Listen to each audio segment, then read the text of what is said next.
watching the show, you know how excited we have been about these things that I'm holding in my hand that are in the configuration right now of a helicopter. These are Lux Blox. And we found out about these and got so excited. They're an award-winning toy, and we wanted to know more about them. We wrote to the folks at Lux Blox. We had them on the show earlier in the summer, but we had such sound problems that I said, you know, we got to do this over again. So we're thrilled to welcome back to the show Mike and Heather Acerra. We've got them on. There you guys are. We're thrilled and excited to have you guys here with us, and thanks for being so patient with us while we worked out our technical difficulties. But I have to say that we kept the Lux Blox on our desks for like a month. And every show we did, we talked about Lux Blox, and somebody wrote into us yesterday and said, I want to know, are the Lux Blox people paying you? Because they bought some of the toys and and we played with them so much. They said that we were a good advertisement. And I said, no, that you guys are not paying us anything. We just are that much in love with these toys. So we got to say that out the gate. And thanks for sending these to us so that we can play with them. And we have some kits that we're going to be giving away. We've got 2 different kits that we're going to give away. But Mike and Heather, start by telling us, how did the Lux Blox come to be? Okay, great. It's a bit of a lifetime journey. Michael and I are both architecture enthusiasts, and Michael especially had been studying Buckminster Fuller and others that were pioneers in structure and design for about 20-some years.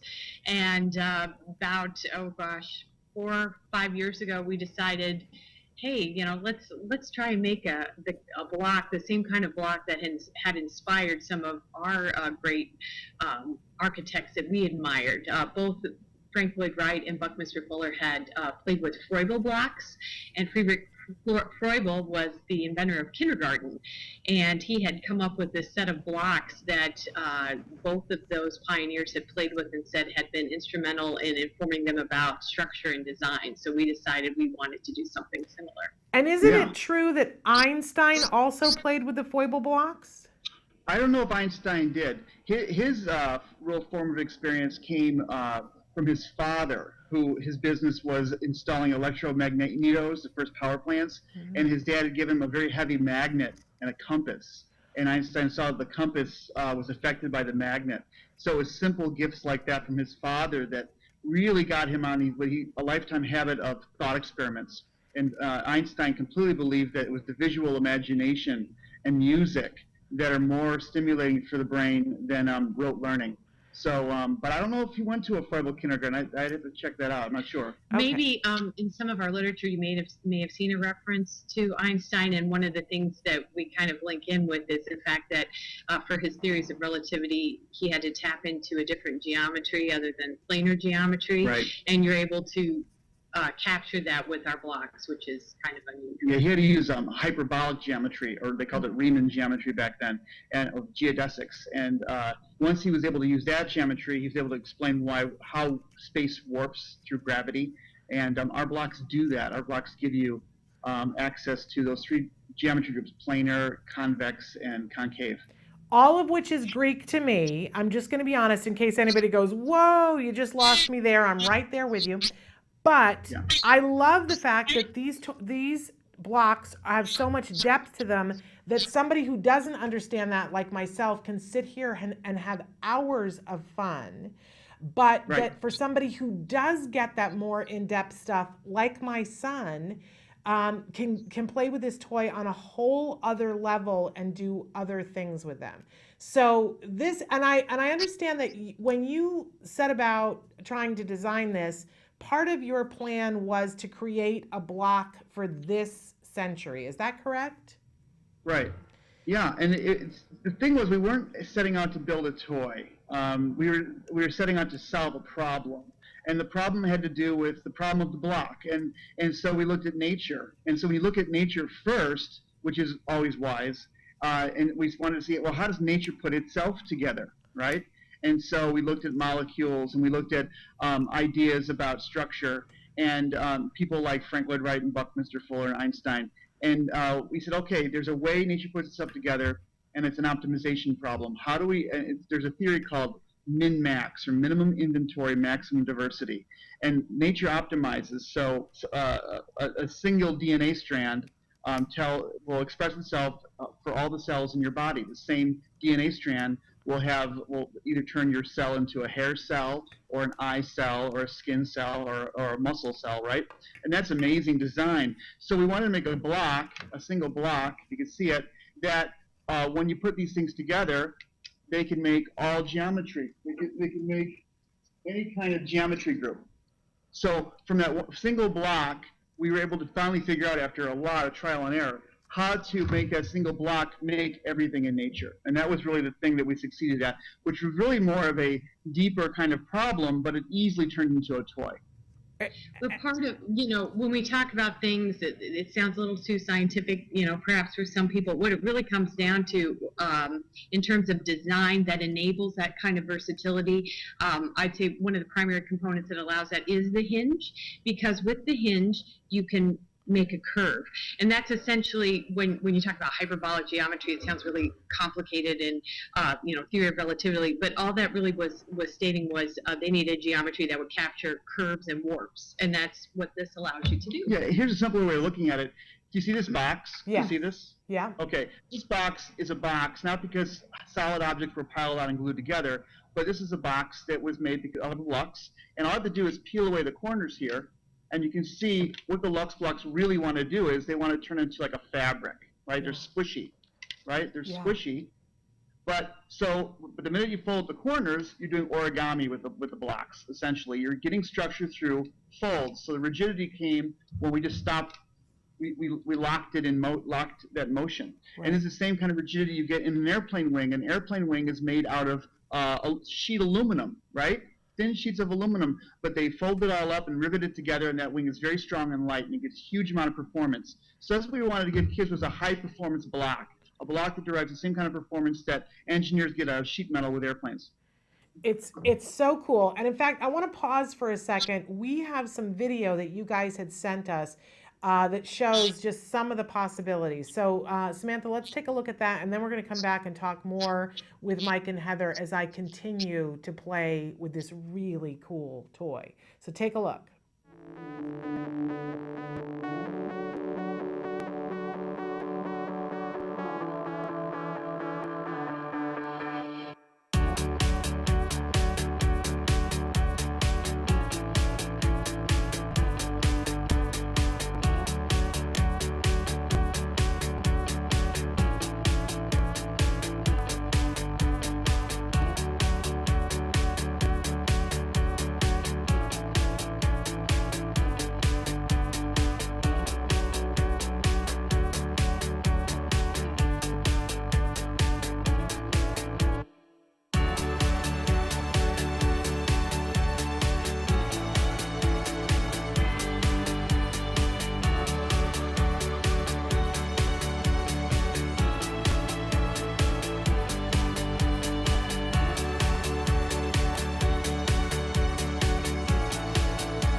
I'm just so excited and enthralled. I love these toys, and I want you to talk just a little bit, you guys, about why are they in three different colors? Why did you choose these colors and three colors?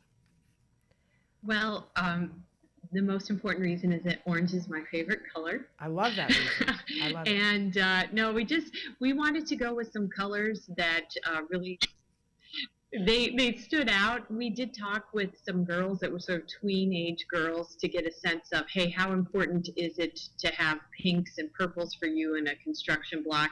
And they were pretty insightful. They told us, hey, there are definitely girly girls out there that are going to prefer those colors, but we like the color of gym shoes and fluorescent colors that are very popular right now. So we thought about it and we thought, well, let's just make the orange fluorescent. Let's go with brighter colors that are gender neutral and that are not the same as the primary colors, because we really wanted our block to appeal to people of all ages. And I think sometimes when you have the primary colors, that skews more towards elementary ages. Yeah. So that's sort of it. We are planning on introducing new colors in 2017, but for now, these are our brand colors. We really like them, and this is what we have for now. Well, and I love them. I got to tell you, it's created such a stir here, because we have a whole IT department who's down the hall from us, brilliant minds, right? And we showed these to them, and they went nuts. We're talking about people age range from 17 to probably early 60s. They went completely nuts over these. And it was interesting when we asked them, what all would you do with these? And one of the people was saying, oh my gosh, this would be, I was talking about how my son in 8th grade is starting to learn the periodic table. And they were saying, because there's the three different colors, that we could put together different and create the different elements in the periodic table using the three different colors, which got us very excited. And the list was endless. I hadn't thought about, as you guys were talking about geometry, because in 8th grade he's doing geometry too. And that's just in addition to, can you build a helicopter? And all the things that we saw in that video. So I have to say, this is a great toy for so many people. What would you say? On your box, you have the age ranges from 6 to 116. And I would venture that if there are people who are over the age of 116, that they would find. There hasn't been a single guest that has come in that hasn't sat and played with these, and after a while said, oh my gosh, I am totally lost in this toy. We've had people who are on the spectrum, people who are not on the spectrum. Everybody has loved them. But let's take just a second here, you guys, to talk about what you have found with this toy with kids on the spectrum, because they really kind of love it, don't they? They do, and all along the spectrum, we have friends who have children who they say are on the spectrum. I just think their children are just very, they seem to me very gregarious and bright and energetic, but I guess they have some ADHD or something, something I think is probably pretty mild, but they're eccentric and they're just terrific kids, and they love the block. But they had friends I think maybe I showed you the video, who had a child who was severely sensitive. He was hearing sensitive, and he never played with toys.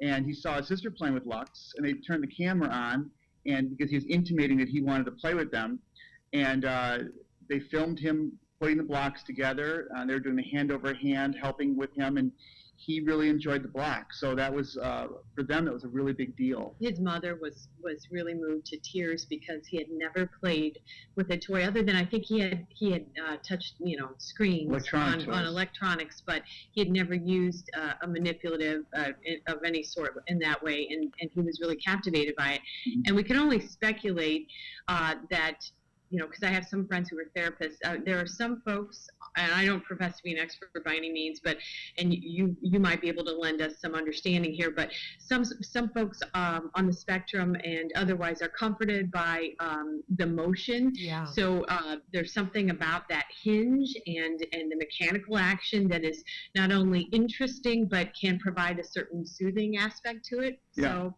yeah. I mean, it was not something... It's sort of something we stumbled upon, and we're just so grateful to find this out. Right. Yeah. The toy is pliant, and it's a great fit. Of course, it's a great fidget toy, right? Because it moves. Yes. But what it does is it replicates the mechanics of squish.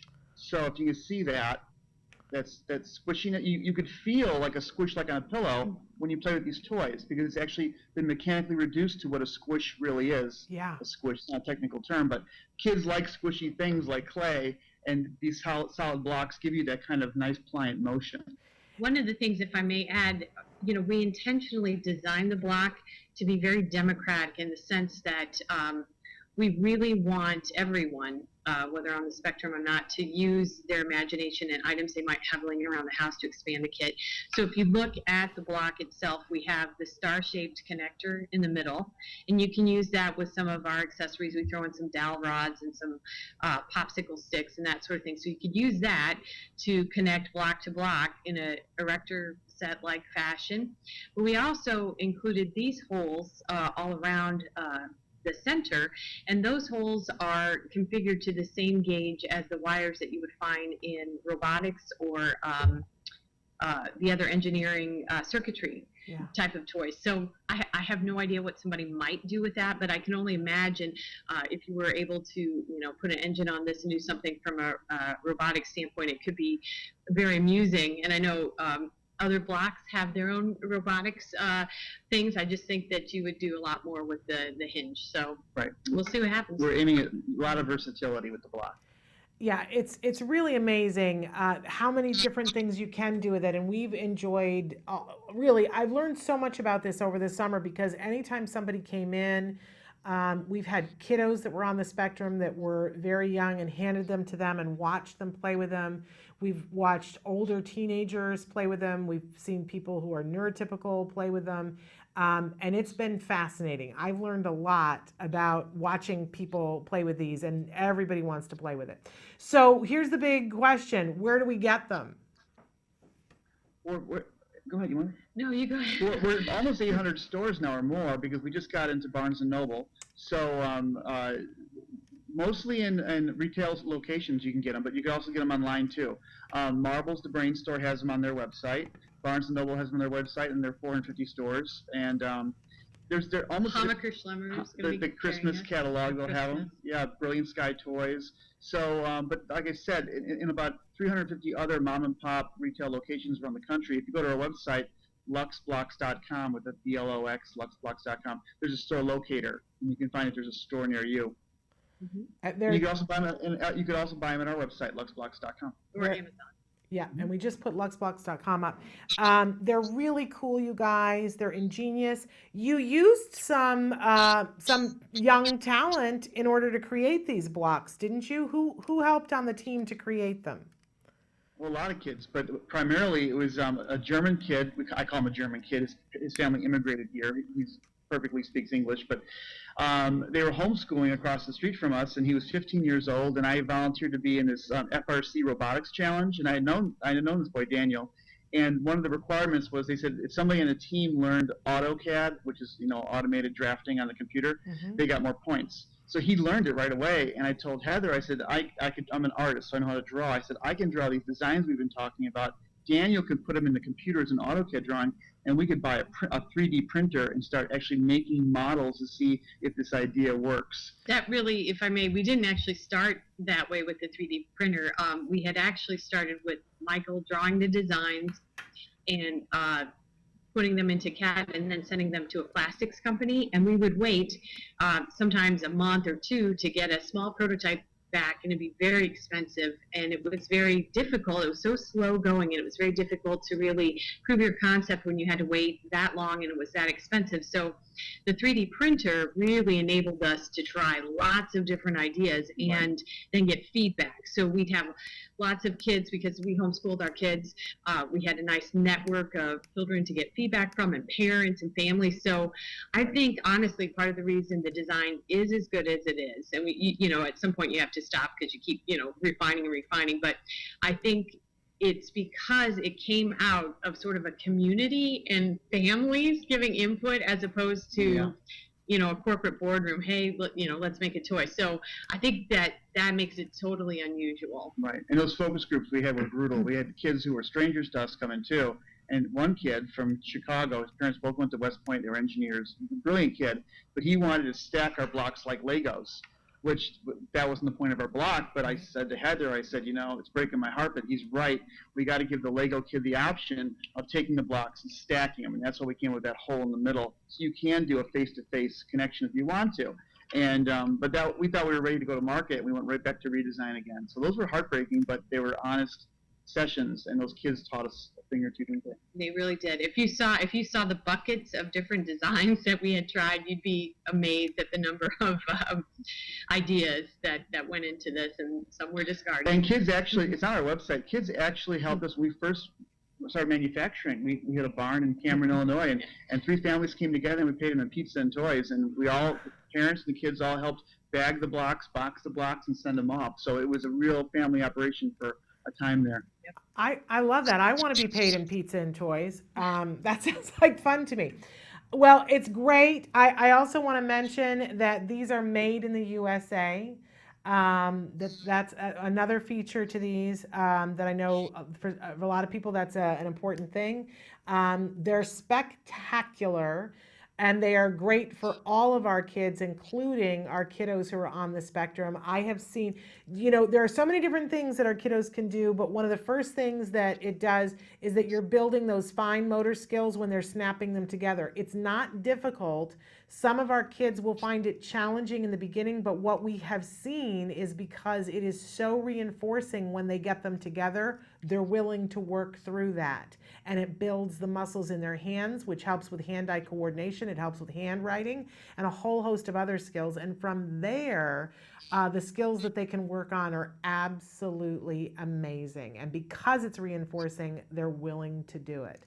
So Mike and Heather, I just adore you. We love this amazing block. I keep calling it a toy because for me, calling it a toy is like the highest compliment, but the truth is it's ever so much more than a toy. It's really amazing. And I thank you guys for all your hard work and getting it to market. And we look forward to talking about it more on the show because it's so super awesome.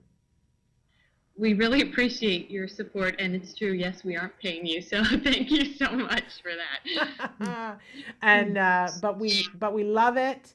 We're very excited about it. And again, people should visit luxblox.com, but also check it out in Barnes & Noble and support this family in this amazing effort and get this in your home. You won't be sorry. They're so super cool. Thanks, you guys. Yes? One thing I want to mention before I forget, sure. Our blocks are packaged, and our fulfillment center is run by an organization that helps train people along the spectrum, right? That's absolutely right. I don't think I knew that. It's called Bridgeway, and it's a nonprofit, and the people who package and everything, they have all different kinds of situations there in their life, but we thought that was very interesting, so I wanted to share that with you. You guys are walking your talk. We love it. We love it, and we love you. Well, thank you. Anna. Thank you so much. We'll be in touch, and thank you for being with us. Again, it's Lux Blox, you guys, award-winning toy. Check it out. Great toy for the holiday season.